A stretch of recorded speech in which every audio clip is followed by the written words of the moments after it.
හොඳයි. අපි මේ මාතෘකාව දිහා ටිකක් ගැඹුරින් බලමු. සාමාන්‍යයෙන් පුරුදු කියන්නේ ඕනම දෙයක ප්‍රවීණයෙක් වෙන්න තියෙන අඩිතාලම. හරියට චෙස් ක්‍රීඩකෙක් වගේ ඉත්තන්ගේ මූලික චලනයන් ගැන හිතන්නේවත් නැතුව ඒක නිකන්ම සිද්ධ වෙන තත්යකට ආවට පස්සේ තමයි ක්‍රීඩාවේ ඊළඟ මට්ටම, ඒ කියන්නේ උපාය මාර්ග ගැන හිතන්න මනස නිදහස් වෙන්නේ. ඉතින් විශිෂ්ටත්වයේ කරා යන ඕනම ගමනක කොඳුනාරටිය තමයි පුරුදු කියන්නේ. ඒත් මෙන්න මේ ප්‍රශ්නේ ගැන පොඩ්ඩක් හිතන්න. අපි බොහොම අමාරුවෙන් හදාගන්න හොඳම පුරුදුම ඇත්තටම අපේ දියුණුවට බාධාවක් වෙනවා නම්. ඔව් මේක ටිකක් අමුතුයි වගේ ඇහුනට පුරුදු ගැන අපි සාමාන්‍යයෙන් හිතන විදියට වඩා හාත්පසින්ම වෙනස් පැත්තක් ගැන තමයි අපි අද කතා කරන්න යන්නේ. මේකට කියන්න පුළුවන් පුරුදු වල ප්‍රගතිය එකතැන පල්වීම කියලා. ඒ කියන්නේ යම් දෙයක් අපිට පුරුදු වෙලා ඒක ස්වයංක්‍රීයව සිද්ධ වෙනකොට ඒකම අපිට උගුලක් වෙන්න පුළුවන්. ඒ කියන්නේ පුරුදු වලින් ලැබෙන වාසි වලට යම් මිලක් ගෙවන්නත් වෙනවා. හරි. දැන් බලන්න පුරුදු කියන එක හරියට දෙපැත්ත කැපෙන කඩුවක් වගේ. එක පැත්තකින් හරිම හොඳයි. අපිට කිසිම දෙයක් හිතන්නේ නැතුව දේවල් කරන්න පුරුවන් වෙනව නේද? වේගය, කුසලතාවය මේ හැමදේම හැදෙනවා. ඒත් අනික් පැත්ත තමයි භයානක.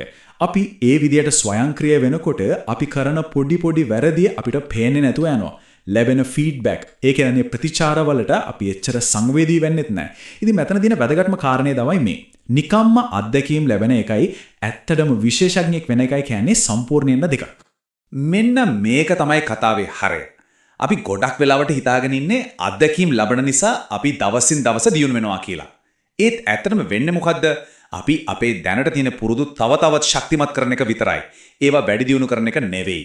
ඒ කියන්නේ කිසිම විමර්ශනයක් නැතුව එකම දේ නැවත නැවත කරනකොට වෙන්නේ දියුණුවක් නෙවෙයි, එක තැන පල්වීමක්. හොඳයි. එහෙනම් මේ ගැටලුවෙන් ගොඩ එන්නේ කොහොමද? මේ එකතර ෆල් වෙන තත්වයෙන් මිදලා ප්‍රවීණත්වයේ ඉහළම තලයට යන්නේ කොහොමද? අපි දැන් කතා කරමු ප්‍රවීණත්වයේ සමීකරණය ගැන. මේක තමයි ඒකට තියෙන විසඳුම. මුලින්ම තේරුම් ගන්න ඕන ප්‍රවීණත්වය කියන්නේ අපි ළඟා වෙන අවසාන ගමනාන්තයක් නෙවෙයි. ඒක දිගටම යන උත්සාහවන්ත ක්‍රියාවලියක්. ඒ කියන්නේ සාර්ථක වෙන්න ඕන දෙයක ඊටාම පොඩි අංගයක් තෝරගෙන ඒක සම්පූර්ණයෙන්ම තමන්ගම වෙනකම් හිතන්නේවත් නැතුව කරන්න පුළුවන් වෙනකම් නැවත නැවත කරන එක. ඊට පස්සේ ඒක පදනමක් අරගෙන ඊළඟ අභියෝගයට යන එක. ඉතින් මෙන්නේ සමීකරණය හරිම සරලයි. පුරුදු වලට සවිඥානික පුහුණුව එකතු වෙන්නම ඕන. එතකොට තමයි ප්‍රවීණත්වය ලැබෙන්නේ. පුරුදු විතරක් තියලා කොහෙත්ම මදි. මේ රූප සටහනෙන් පෙන්වන්නේ ඒකේ පළවෙනි පියවර. ඒ කියන්නේ එක තනි පුරුද්දක් ප්‍රගුණ කරන එක. යම් නිපුණතාවයක් කිසිම සිතීමකින් තොරව ස්වයංක්‍රියාවම කරන්න පුළුවන් මට්ටමට. ඒ කියන්නේ මේ පුරුදු රේඛාව දක්වා එන එක තමයි පළවෙනිම කඩයිම. ඊළඟට මේ රූප සටහන දිහා බලන්න. මේකෙන් තමයි සැබෑ ප්‍රවීණත්වයේ ගමන පෙන්눔 කරන්නේ. අපි එක කුසලතාවයක් ප්‍රගුණ කරලා ඒක ස්වයංක්‍රීය වුණාට පස්සේ අපි එතනින් නවතින්නේ නැහැ. ඒ මත පදනම් වෙලා ඊළඟ ඊට වඩා ටිකක් අභියෝගාත්මක කුසලතාවය ඉගෙන ගන්නවා. ඒකත් ස්වයංක්‍රීය වුණාම තවත් එකක්. මේ විදිහට එකක් මත එකක් ගොඩනගමින් තමයි අපි කාර්ය සාධනයේ අලුත් මට්ටම වලට ළඟා වෙන්නේ. මේක කවදාවත් නතර නොවන අඛණ්ඩ ක්‍රියාවලියක්. ඉතින් යම් නිපුණතාවයක් ප්‍රගුණ කළා කියලා හිතෙනකොට අර උදාසීනත්වයේ උගුලට අහු නොවි ඉන්න නම් තියෙන හොඳම විසඳුම තමයි විමර්ශනය සහ සමාලෝචනය සඳහා ක්‍රමවේදයක්, ඒ කියන්නේ සිස්ටම් එකක් හදාගන්න එක. මේ ප්‍රවීණත්වයේ සමීකරණය ප්‍රායෝගිකව ක්‍රියාත්මක වුණු ආකාරය බලන්න අපි 1986 ලේකර්ස් පැසිපන්දු කණ්ඩායමේ කතාව පැත්තට හැරමු. කතාව මෙහෙමයි. 1995-96 වාරයේදී ලේකර්ස් කණ්ඩායම සුපිරියටම පටන් ගන්නවා. හැමෝම කිව්වේ ඉතිහාසයේ හොඳම කණ්ඩායම කියලා. ඉතින් 1986 තරග වටේදී ඕන් කවුරුත් හිතමු නැති විදිහට පරාජය වෙනවා. ඊට පස්සේ පුහුණු කරව පැට්‍රොයිලි CBE කියලා අලුත් වැඩසටහනක් හඳුන්වලා දෙනවා. ප්‍රතිඵලය ඊළඟ වසර දෙකේදීම ඕන් පිටම ශූරත්වය දිනා ගන්නවා. රයිලිගේ ඉල්ලීම හරිම සරල දෙයක්. එයා කිව්වේ හැම ක්‍රීඩකයෙක්ම වාරය පුරාවටම Tamanගේ දායකත්වය 100%කින් % එකකින් විතරක් වැඩි දියුණු කරන්න කියලා. ඉතින් මේ career best effort ඒ කියන්නේ CBE ක්‍රමය හරිම සරලයි. පළවෙනි පියවර ඔවුන් ක්‍රීඩකයෙකුගේ මූලික දක්ෂතා නිරීක්ෂණය කළා. ඊළඟට ලකුණු ලබා ගැනීම, පන්දු උදුරා ගැනීම වගේ ධනාත්මක දේවල් එකතු කළා. තුන්වෙනි පියවර ඒ එකතුවෙන් පන්දු අතහැරීම වගේ ඍණාත්මක දේවල් අඩු කළා.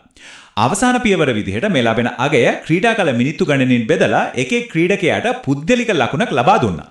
බැලුබැලමට සරල වුණාට මේක ඊටාම බලවත් ක්‍රමවේදයක් වුණා. ලේකර්ස් කතාවෙන් අපිට ගන්න පුළුවන් ප්‍රධානම පාඩම තමයි මේ තමන් ගැනම අවබෝධයක් නැතිකම වසක් වගේ. ඒකට තියෙන ප්‍රතිවිරුද්ධ ඖෂධය තමයි විමර්ශනය සහ සමාලෝචනය.